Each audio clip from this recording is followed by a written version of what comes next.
নিয়ে আনন্দের কথা বলতে হবে এবং তখনই ওলামায়ে কেরাম নেতার মতো কথা বলবে, শুধু হুজুরের মতো না।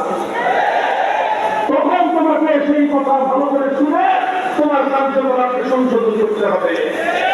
তুমি তখন কার্যকলাপ সংশোধন না করে মামুন ভাবের উপর চিত্ত হয়ে বেশি কথা বলে, কথা আমাদের কাছে চলবে ইনশাআল্লাহ। আর আমরা যখন হকের কথা বলবো, আমাদের সূত্র একটাই, আমরা বলছি কোরআনের কথা, আমরা বলছি সত্যের কথা, আমাদের প্রতিপক্ষ বলছে মিথ্যার কথা, আমরা বলছি আল্লাহর কথা, প্রতিপক্ষ বলছে শয়তানের কথা।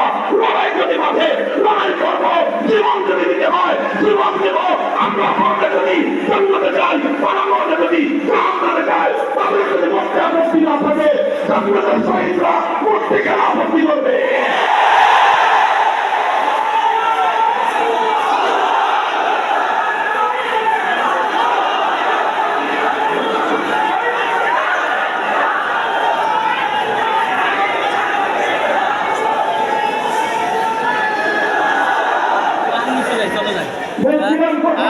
নিচে যাওয়া যাবে।